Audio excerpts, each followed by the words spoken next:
Hi, everyone. Teresa Aker here from Success Diaries with Teresa Aker. It's my pleasure today to bring you Donnie Lansdale. How you doing, Donnie? Thank you, Teresa, for having me on. I am such a big fan of yours, and what you do to help others is just amazing. And I'm just so excited to be on your program and share things with you. Yeah. Thank you for your kind words, and I'm happy to have you here, my friend. Now, I'm just going to do a quick bio about you, just so everyone knows who you are, Donnie. I'm sure they recognize you already, but just a moment. Donnie Lansdale is a professional podcaster, an audiobook narrator. He's published a few books, and he's here to tell his story of triumph and success and how it all started. So let's get going, Donnie. How did this all start? I pretty much started after I got out of the Air Force in the mid 70s, and I know look a lot younger than I am, and that's okay because I work at that. But I think happiness and being healthy is goes hand in hand. But I started actually after I got out of the Air Force. I wasn't sure what I wanted to do. I had the GI Bill to go to college and get my education, and so I decided what I wanted to do was get into entertainment. I was always the class clown in high school. I was a thespian when I was in high school, the fun guy you wanted to hang out with. And so I decided, let's do this. Radio intrigues me. When I was in the Air Force and I was over in England, I used to listen to the radio a lot. And so I decided I'd take some classes in radio. I went to Western Michigan University, and my first semester that I started in the media production program there, I actually saw on the bulletin board that there was an opening for a radio news, weather, and sports guy at a local Christian station there in the Kalamazoo Battle Creek area. So I thought to myself, why not? I'm still going to school, but I'll give it a shot. So I went in. They were so desperate that they hired me on the spot, and I started doing news, weather, and sports for this small Christian radio station. And then they bought a country and western radio station, and they actually sent me over there, and I started working over there. And then I things just progressed, and I ended up spending 25 years as a country and western DJ for one of the largest radio country stations in Michigan, WITL, for all of the Michigan people out there that might be watching. And they are located in Lansing, and they still are a powerhouse radio station for country music. I was very blessed because I was brought up, my mom and dad were both from Arkansas, and they were Southern people that enjoyed great country music. So it was always in our home, and as I was growing up, so it was a natural transition for me to do country and western music. My father was a close friend of Johnny Cash, and I had the chance to meet Mr. Cash on many occasions, and we actually vacationed at his home in Tennessee on occasion. So it was a wonderful experience, and I started doing that. And so I spent my 25 years. I met a lot of great people in the process and really enjoyed myself. And then I got in a funk because I went through a divorce, and as a result of a drug addiction that I had occurred. They always say in radio, especially if you're a young man and you're married, it's probably not a good match. I was out on remotes with different situations where you're meeting people and you're out late, and it's all part of being the radio jock. But so it's not probably something I'd recommend but radio's changed a lot since then. But these were back in the 70s and 80s when people were doing a lot of partying, and I was right there with them. But so I went through a divorce in 2000, and I lost everything. I lost my business. I had acquired a business, a national franchise that I worked for, and I had two locations on the campus of Michigan State University, and it was a packing and shipping store franchise. Well, I lost all of it. I lost my family, and I had two young daughters at the time, and it was pretty devastating for me. I didn't know I was out of radio and without a business now because I had taken all the money that I had earned as part of being a successful franchise. And instead of instead of doing the right thing, I did the wrong thing. And all the time I thought I'll be able to crawl my way out of this. I know for a fact that I'll be able to do it. And the only thing that really got me through this whole process was the fact that I quit doing drugs because I couldn't afford to do them anymore. I didn't have to go to rehab. I didn't have to go to AA. I didn't have to go to these meetings or anything. I just couldn't afford to do it. And that was what probably saved my life, was just ran out of money. Now, there you pay that price also when that happens in your family and your health and everything else. And I was just really devastated at the time. I spent several years trying to regroup, never really understanding that it's something that you have to change in yourself.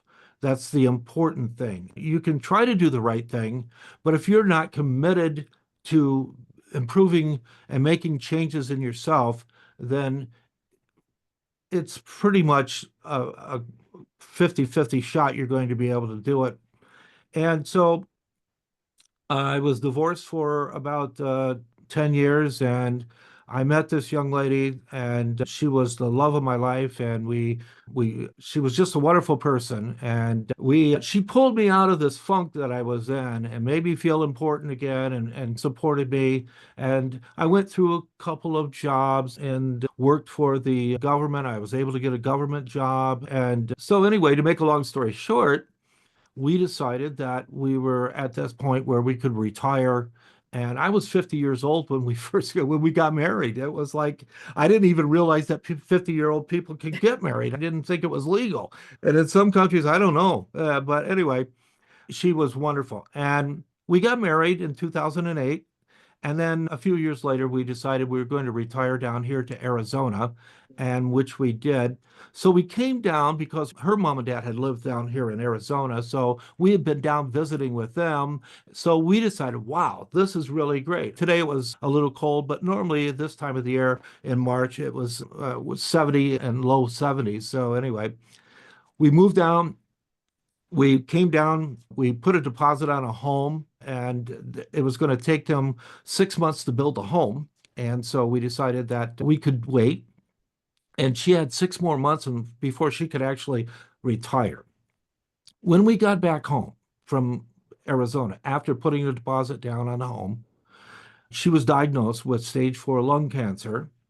And we had no idea because she was actually very fit. We kayaked a lot. She did hot yoga. She was very active. And so she came home one day and she was complaining that she had a sore back. And anyway, she went through therapy and everything, and we found out that it was indeed stage 4 lung cancer. And I asked her, I said, do you still want to retire down to Arizona? We had no idea at that point how much time she had. And so anyway, we came down, and she had 3 good years and then 2 not so good years. So when she died at the Mayo Hospital in Phoenix, I remember she told me, one of the last things that she told me before she passed away was that they don't allow people to die here at the Mayo Hospital. It's just not something that they allow. And that was on January 2nd of 2019, and she passed away the next day. And she was 63 years old, and it was quite a tragic thing. I was a caregiver for a good 5 years while she was with us. And so when that happened, I said, I've got to do something here. I can't let her down now. She pulled me out, and now I've got to do something. So that's when I started the audiobook narration. I did it on the side, and I thought, can I do this? Is this something I really can do? And so I gave myself 6 months to see if it was something I could do. And comes to find out, guess what? I actually could do it. And then I started doing podcasting. And I thought to myself, what's a good way to get into podcasting? First of all, I read a recent article that there's over 177,000 active podcasts that are going on right now. And this is recent numbers. So it was probably a little less when I started, and this was in 2019. So I decided I've got to find a niche. I've got to find a podcast Yeah. that people are going to listen to because I really need to capture the audience. I hooked up with a group on Facebook. It was because I always wanted to be a writer and an author. So there's a group on Facebook. It's called the Writers Forum Facebook group. They are currently 250,000 members worldwide. And they're the largest Facebook group that really support authors and writers worldwide. And so I got to know the creator of the group, and I told him, look, I'm not a writer, I'm not an author, but I am a good podcaster, and I would like to sponsor a podcast called The Author's Voice, which I interview authors and let them talk about their journey and how about their books and about their story of their literary journey. And he said, "Oh my gosh, I think that's wonderful that you would do that." And so I was the house resident podcaster, and I did 3 years. I interviewed over 100, many of them award-winning authors, and they went out worldwide, and it was a very popular podcast, which I might say that I'm getting ready to relaunch coming up in another couple of months. I'm working on some of the details, but I'm going to relaunch it. It was so popular, and when I first started doing it,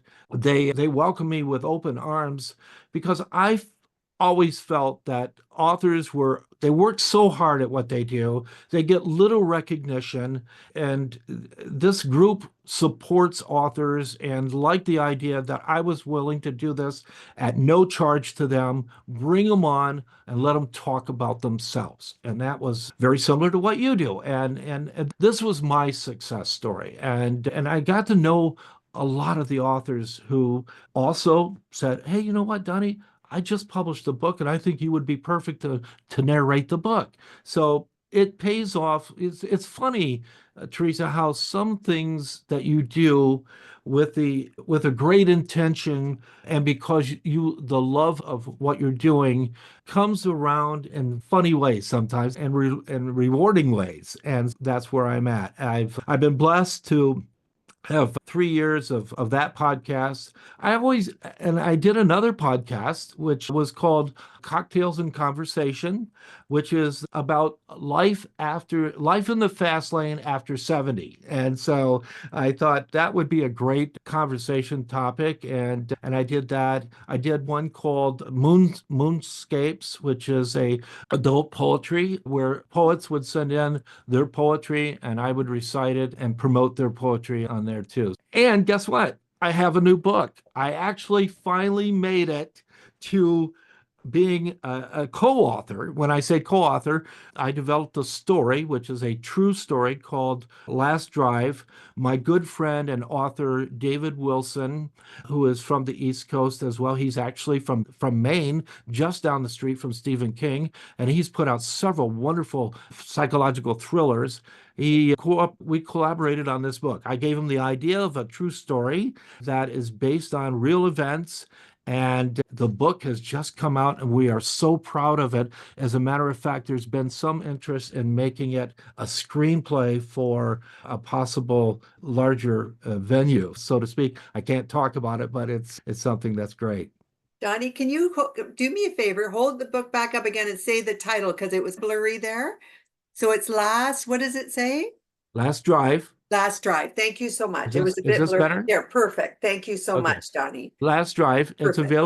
It's available on Amazon. It's in hardback. It's in the paperback. It's free on Kindle if you already are a Kindle member. And I'm working right now on the audiobook narration of the book itself, and I'll have that finished probably in another couple of weeks. So that'll be available too. Beautiful. I want to say a couple of things to you, Donnie. Sure. Obviously, we're grateful you're sharing your story, and we're not done here. What I want to say to you first is thank you for your service. At the beginning, I want you to know that matters, and we're very grateful. So that's Thank you. number one. Thank you so much. Absolutely. Number two, wow, you've overcome a tremendous obstacle in life. I agree, you bring things on yourself, but you recognized it. You understood what you had to do. I realize you said, I couldn't afford it anymore. I guess somebody was interventing without you even knowing it. So you did it. But then you turned around your life, and that's what obviously Success Diaries is about, stories of turnaround, and it helps other people see in case they're going through it or they have family members going through it. It's not an easy task. So I commend you for that. So I wanted to tell you that. And I am so sorry for your loss. That's tremendous. And I know what it's like to lose a spouse, and it's heart-wrenching. And you went through that, but I must say, you did not go backwards. I'm sure everybody thought the same thing. Oh my goodness, he didn't go backwards, he went forward. You took something and you said, wait a minute, she pulled me out of this. I heard you loud and clear, Donnie. I listened, and you said she pulled you out, and that pulls on my heart because that says she got you to where you are, and you said, no, I'm not gonna let you down, and you went further and you took your life and you kept going. So I want to say absolutely well done. You had an amazing walk. You had to walk the coals yourself. You had a bit of help, but you did it. So number one, thank you so much for doing that because you're an important person. Now, the next part I want to ask you is, where do you see yourself in the next 5 years? See, this is one of the things that I really look forward to. And you can live in fear of what the future might bring, or you can embrace it. And I choose to embrace the future and not cloud myself with unnecessary worries about what's going on. And this is one of the things that I find that is as I've done well with because I don't concern myself with negativity. And so in the next 5 years, I want to be the go-to person for authors that are looking for someone that is a great storyteller and that they can count on that is going to put the name with the. Here's a funny story, Teresa, and I don't know if you're familiar with this or not, but two great authors, John Grisham and Stephen King, Yep. they have always used the same narrator for their books. Oh, okay. And this is the way the trend seems to be going. I've done three books by the same author. And this will be the second one with David Wilson. I authored or I narrated one of his earlier books, which was a great one as well. My goal in the next 5 years is to be able, and I'm getting there as far as being able to select my projects rather than take anything that's thrown out there. And I know that sounds a little maybe I don't know, funny, I guess, in a sense that you would want to be selective, but I think that that's this is a very difficult audiobook narration is not for everyone. Yeah. And I remembered my first book that I did it was a romance novel by a very excellent writer and still my mentor and good friend, Linda Lingo. She wrote a book called Sweetheart. And it was my very first book I narrated. And she said, Donnie, I'll tell you something. Don't be afraid to when people don't select you for their book. You may think you sound perfect for it, but it's all in the author's mind. And if they can hear your voice when you narrate or when you do an audition for them, they will take you. If they don't hear your voice, regardless how well you did, don't be upset about that. And it took me a while to realize I would send in auditions for books and I get the reject letter and I thought to myself, Ah, damn, I sounded pretty damn good. I don't know why in the hell they yeah. didn't take me. And so I called her up and I said, Linda, I don't get it. Why am I not getting these? Why am I not getting these jobs? And she says, don't worry about it. You'll do fine. And she was right. And you really should stick with what works for you. That's the cool thing about being an audiobook narrator. Don't try to be whatever is out of your range or whatever may be uh, something that you're not very effective at. I've done a lot of self-help books, parenting books. Good to hear. I narrated a book about Alzheimer caregivers, and so every book that I read and I narrate, it's a learning experience for me. It's like I'm reading the book, and before I became an audiobook narrator, I would say I probably didn't read much at all. I never even really picked up a book. So This has been a blessing for me because I've learned a lot about a lot of different subject matters. I've done romance books, like I said, I've done horror stories. I did a recent book from a gentleman whose the name of the book was Dynamic Diaries, and it's 15 red flags of female dark psychology and manipulation for men to avoid in dating and relationships. Oh my. We'll So have to hear that one on the next show, Donnie. he was a little upset with ladies. He must have had a difficult time. So anyway, yeah, That's okay though. You know what? yeah. You're right, because as you're narrating, it's the author that wrote it. He's hearing the voice that he wants to have matching up to that. And I was going to ask you what tips you had for people, and you've actually already given that advice to people. So that's great. Anybody thinking about doing that, you've let them know what's the right thing for the path for them to go. So thank you for that. You're And quite welcome. There's actually a website where if you're interested in becoming an audiobook narrator, it's a website that Amazon puts out. It's a workshop for both authors to find talent and for talent to find authors. You go on, you do a profile. It's acx.com. Very easy to remember. And if you're looking to break into audiobook narration, that's a great place to start. perfect. Thank you for that. So at this point, Donnie, you've been great. I have another question for you. Will Sure. you, will you come back and see us again and do another episode?